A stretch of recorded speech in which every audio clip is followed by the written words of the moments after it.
الحمد لله رب العالمين وبه نستعين على أمور الدنيا والدين وصلى الله وسلم على سيدنا محمد وعلى آله وصحبه وسلم ولا ليال وأن ندود أن قبل سنين وما أنت إلى النور عد معناها أن قبل سنين سيد معناها إلهي سبحانه وتعالى صورنا وبركة ندود أس وحن قبل بنينا آيات من دير الحكيم ونو أخريو أخونا شيخ عثمان نور محمد. أعوذ بالله من الشيطان الرجيم.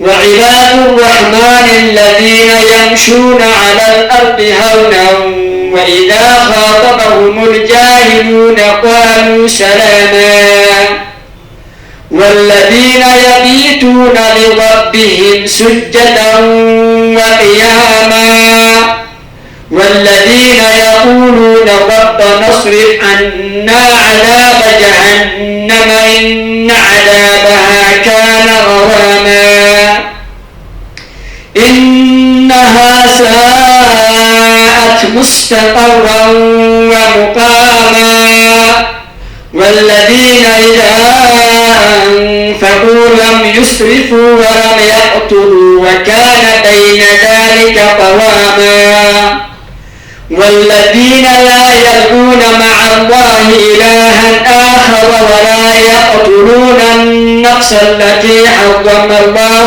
إلا بالحق ولا يزنون ومن يفعل ذلك يلقى أثاما يضاعف له العذاب يوم القيامة ويخلد فيه مهانا إلا من تاب وآمن وعمل عملا صالحا فأولئك يبدل الله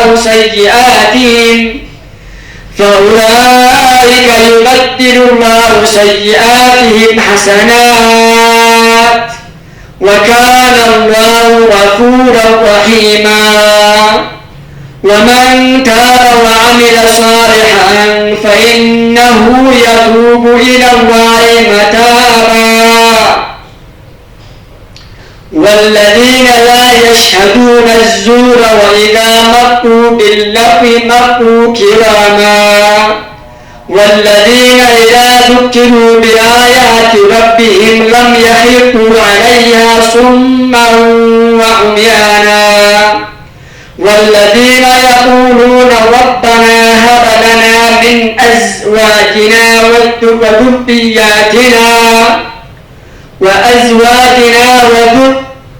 والذين يقولون ربنا هب لنا من أزواجنا وذرياتنا قرة أعين وجعلنا للمتقين إماما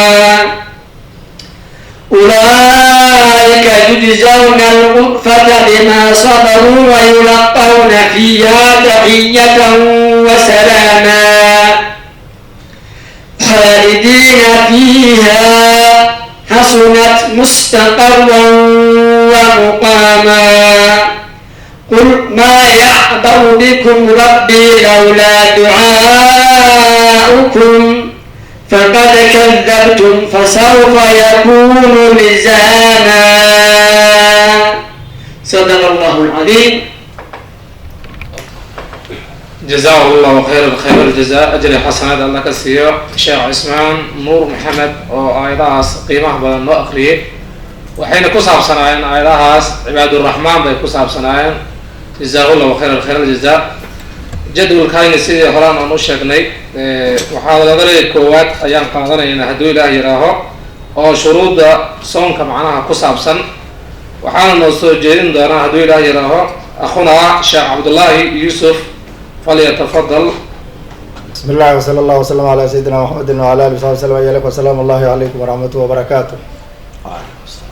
الحمد لله رب سبحانه وتعالى وانكم هذينينا إن سوق أرسية معلمان قيمها بدن له وكلام رب سبحانه وتعالى ويديسنا إنه إنك أقبله إننا وافجيو كفائدة سجى معلمان قيمها بدن وهذه أن لا أجين inay mar dambe soo noqonayso marka rabbi subxaanahu wa tacaala baan marar badan weydiisanaynaa inuu ina waafajiyo inagana aqbalo. kadib sida uu sheegay walaalku waxa weeye shuruudu sawm, cibaadaadka sida aan ognahay la sameynayo wuxuu qofku si leedafuula isaga samayn karaa ama uu siduu rabo yeeli kara maaha. sibaa loo jideeyey iyada in la raaco. haddaan la raacin sidii loo jideeyey aw nabigu salawaatu ullahi wasalaamu caleyh salaadoo kale salluu kamaa ra-aytumuni usalli, soonkuna waa sidoo kale oo camalka la sameynayo wuxuu leeyahay qaab iyo nidaam loo sameeyo. shuruud buu leeyahay, arkaanna waa leeyahay, hay-ana waa leeyahay, waxyaabo buriyo camalkii inaanu ansixin ka dhigana waa leeyahay. mid waliba sidiisuu muhiim u yahay. arkaanta haddii mid la waayo camalkii maba jiro. shuruudda haddii la waayona waa sidoo kale iyadana ma ansaxayo. haddaanu ansixina dee wax laga sugayo oo faa-iido oo badani ma jirto. idan shuruudda uu soomku leeyahay sida ay culimadu tilmaamaan waa laba qaybood. qofka sameynaya shuruud buu leeyahay loo shardiyo. qaybna waa sameynta aada camalka qabanayso lafteeda shuruud leh. qofka sameynaya shuruud laga rabaa jiro. haddaanu shuruudaa lahayn oo aysan shuruudaasi joogin cibaadadu ma ansaxayso ama soonku ma ansaxayo. midna waa sameynta lafteeda oo haddaadan sidaa u sameynin iyadana soonkii ma jirayo. midda hore oo shuruudda qofka sameynaya islaamnimada ugu horeysa. qofku waa inuu muslim yahay. haddaanu muslim ahayn soon ka ansixi ma jiro. mid la weydiinayo la odhanayo kaalay soonna ma jiro. waxa la weydiinayo horeysaa waxay noqonaysaa ilaahay rume. wa bacdaha sidii xadiidka aynu garanayno saxaabigii la dirayay oo lagu lahaa oradoo meel aad dadka maxaad u sheegaya ugu horeysa. kolka u horeysa waxaad u sheegtaa inay qiraan alla waaxida iyo nabigu inay jiraan, wa bacdaha in salaado sidaas oo kale. marka idan waxaa ugu horeysa in la yidhahdo waba horta soo islaam. markaa kadib ayaa salaad iyo soon iyo zake iyo xaj laga hadlaya. idan qofku waa inuu mu'min yahay. lidalika aayaduhu sidaasay inoo sheegayaano kutiba calaykum usiyaamu iyo yaa ayuha aladiina aamanuu maxay ahaydin dhammaantood waxay wada tilmaamayaan dadka iimaanka leh in laga rabo. marka waa inuu iimaan leeyahay. midka labaad waa inuu qaangaar yahay. waxaa laga wadaa laba dariiqaa mid uun qaangaarku ku yimaadaa. da inuu ku yimaado oo sanada ku yimaado. mathalan 15 bay culimada qaarkood cabiran gaaraan. imaamu shaafici iyo dad kale waxay odhanayaan waa inuu 15 sano gaadho. qolyana waa ka yaro badinayaano waxay odhanaya ilaa 18 ayay odhanayaan. taas waa sanad buu ku qaangaadhayaa. macnaha 15 sano hadduu gaadhay saacaduu dhashay waa la yaqaanaa iyo maalintuu dhashay. maalinteed iyo saacaddii hadday 15 sano gaadho walow maalinta dhexdeedaba ha noqoto goorta u gaarhayaay xilligaasu soonka waajib ku noqonaya. waxaa suurtagala 15 hore inaanu qofka soonku waajib ku ahayn, 15kana waajib ku noqdo. bal waxaa laga yaabaa in saacad ka hor aanu soon waajib ku ahayn, saacad kadibna waajib ku noqdo. marka idan waa da-wey. saacadaha la xisaabin, maalintaa la fiirin, marka da-bu kaa ku gaadho. waxaa kale si kale oo iyadana lagu qaangaaro ayaa jirto. ilmuhu hadduu nin yahayna in uu nin kaamila noqdo oo ay biyo ka yimaadaan ama manida waxa la yidhahda ay ka timaado oo heerkaas gaadho isagoodan 15 gaadhin waa baaliga. idan soonka waajib uu ku noqonaya. mukale waxa la wixii takaaliif ahayd oo dhan, salaadii iyo soonkii iyo waxa la wixii camal ahay oo dhan ayaa waajib ku noqonaya. gabadhuna iyadoon gaadhin 15kaas inuu ku dhaco dhiigga dumarka ku dhaco xaydka la yidhahdo 9 sano iyo ka badan iyadoo meelahaa soo gaadhay uu ku dhaco. labadaas iyaduna oo midna ragga midna dumarkaana waxa weeye waa qofkii oo aan da-dii gaadhin oo haddana qaangaadhaya. shardiga labaad qofku waa inuu qaangaadhaya calaa kullin. ama uu da-daa gaaro ama calaamadahaas aan soo sheegnay laga helo. midka saddexaad wuxuu noqonayaa islaamnimo iyo haddii la helay baalid caqli waa inuu leeyahay. waa marka laga hadlayo soonku inuu waajib yahay, waa inuu yahay qof caqli leh.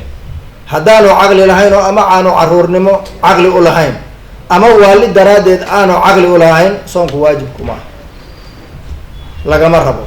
ajra nabiga inoo sheegay salawaatu ullahi wasalaamu calayhi, manaatu takliif ama halka qofka ay taklifadu qabsanaysaay waa caqliga.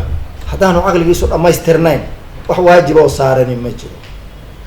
dalikuu nabigu salawaatu ullahi wasalaamu caleyh inoo sheegayo in qolyo laga kor yeelay qalinka, macnaha waxba laga qoraynin inay jiraan ilmaha yar iyo majnuunka iyo dadka noocaas oo kaleeta ayaa lagu sheegaa. majnuunku qaybuu noqdaa mid waalanoo dee maryahaba dhigta iyo ku aan caqligiisu dhannayn, dadna aan leynaynin oo sidaba isaga dhashay, iyo mid diniya ku dhacen, wax walba waa iska imaan karaa. idin qof caqli kaamila aan lahayn.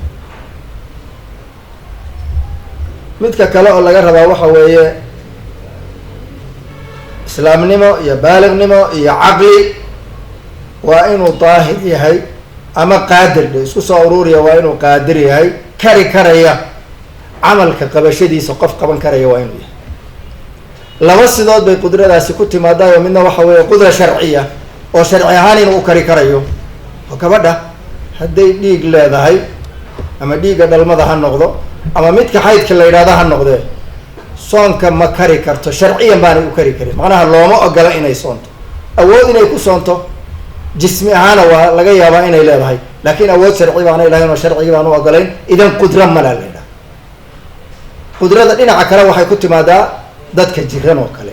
qof jiran ama da- gaadhay aanu soonka la kari karaynin, ama jiro aan la sugaynin inay bogsato ay hayso, isagana waajib kuma ah. waxyaabo kalea waajib ku noqonaya. oo haddaa jiro ku dhacdo aanu la soomi karaynin, waxaa laga bixiyaa cuntaa la bixiyaa, oo maalin walba xoogaa baa laga bixin cuntaa, oo kiilo wax yar ka yar, kiilada in la gaadhsiiyaana wanaagsan, kiilo waa ka yaryahay, laakiin in la dhammaystiro ayaa wanaagsan. sidaasay culimadu yidhahdaa. hadduu da- gaadhayna waa sidoo kale, oo da- aanu la soomi karin ayuu gaadhay, oo ardal alcumar buu gaadhay, ama awood uma lahaa inuu soomo. intaasina waa qudrada. shuruuda asaasiga ah ee uu leeyahay soonka qofka marka la fiirinayo, kuwaas ayaan u malaynayaa inay yihiin. waxaa kale oo aanay ku jirta waqtiga in la gaadhay. waqtigii in la gaadhay, haddaan waqtiga la gaadhin, shacbaan dhexdeedaan ramadaan soomaya laga aqbali maayo. idan marka waqtigiina waa in la gaadhay. lidaliku nabigu salawaatu ullahi wasalaamu caleyh bisha aragtideeda ha lagu soomayo. wixii ka horreeya o dhani waa soon kaluu noqon karayo, soon ramadaan ma noqon karayo. shuruudaasi waa qofka laga rabo inuu soomo, shuruuda loo shardinayo. caruurta ha soomaan baa layidhi. waxaynu ka hadlaynay waa wujuub. ilmuhu markay yar yadiin, awoodna uu leeyahay inuu soomo, waa la amraya, laakiin waajib kuma aha. taas marka waa inaysan inaga qarsoomino. sida salaadaba loo amrayo marka uu da- soo gaadho, 7 uu gaadho, nabigu u yihi hala amro, ayaa kana marka la arkay inuu awood u leeyahay inuu soomi karo, ha sooma lo odhanaya. ama 7 ha noqoto ama ha ka badato, isagoo aan da-na ku qaangaadhin, calaamooyinkii kalena aan ku qaangaadhin baa la amrayaa, si ugu tarbiyoobo, ajrina uga helo, waalidkuna ay thawaabkoodii ay u helaan. shuruuda aasaasiyaadkihi waa kuwaas ee uu qofka loo shardinaya. waxaa jirta shuruud la yidhahdo shuruud ulficli. shaqada aad qabanaysid shuruudeeda arkaanna way noqotaa. shuruuddaasi waxaa ugu horeysa niyada. haddaadan niyeysan, shardigii ugu asaasisanaa oo uu soonku lahaa waa kaa tegay, ma soonkaagu ma jirayo. niyada marka aan leenahay, dadka qaar baa waxay u qaataan in afka lagaga hadlo un inay tahay, oo nawaytu sooma qadin iyo la aqriyo. sidaas ma aha. shardi maaha inaad afka kaga hadashayo. qalbiga inaad ku qabato berri inaad soomaysid, ood ramadaanna u soomaysid, intaasaa aasaasa. soonka oo ramadaan bisha lagu jiro, inaad soomaysid qalbigaaga inay kusoo dhacdo ayaa aasaasa. waxay culimadu ku daraan walow laga yaabo inuu khilaafaad yar yimaado, qofku haddii uu suxuurto isagoo isla aad berri soontid waa niyeystay, cuntaduu iska ilaaliyay waa la adimay cuntadii baan waa niyeystay. macnaha sidaana way ku timaadaa niyadu. culimada walow qaarkood laga yaabo inay diidaan oo ay yidhaahdeen suxuurta iyo waxyaabahaas oo kale niye ma noqonayaan. waa jiraan qolo culimo diidaysa odhanaysa waa inuu si toosa u niyeysto, haddaanay qalbigiisaba kusoo dhicin inuu berri soomayo waxba meesha ma yaalin, hataa hadduu suxuurta iyo hadduu wax iska ilaaliyo waxba kama jiraan. culimo odhanaysaana waa jiraan. taasi waa niyada. camal kasta oo la qabanayo niyadu shardi bay u tahay, ruknina waa noqotaa, way tahay. midka labaad waa is-ilaalin, la iska ilaaliyo waxyaabaha wax afuriyo oo tiro badan in la iska ilaaliyo. uu qofku iska ilaaliyo ama inuu wax cuno ama cabo ama dumar iyo rag ay isu dhawaadaan, waxyaabaha soonka buriya dhammaantood oo koox badana iyadana inuu iska ilaaliyo. labadaa shardi ayaa waxaa loo shardinayaa iyagana shaqada aad qabanaysid lafteeda. mid waa qofka shaqada qabanaya, midna waa shaqadii. marka shuruud lficli iyo shuruud lfaacil ayaa la kala yidhahdaa. intaas ayaa iyadana aasaas u ah. intaas baa uun shuruudda kuwa ugu muhiimsan ee uu soonku leeyahay waa kuwa iyaga. ilaahay waxaan weydiisanaynaa aniga idinkaba inuu ina waafajiyo ka faa'iidaysiga bisha ramadaan iyo u gudashadeeda sidii uu alle subxaanahu wa tacaala u jideeyey inaan u gudano. hada wallahu li tawfiiq, wasala allah waslam ala sayidina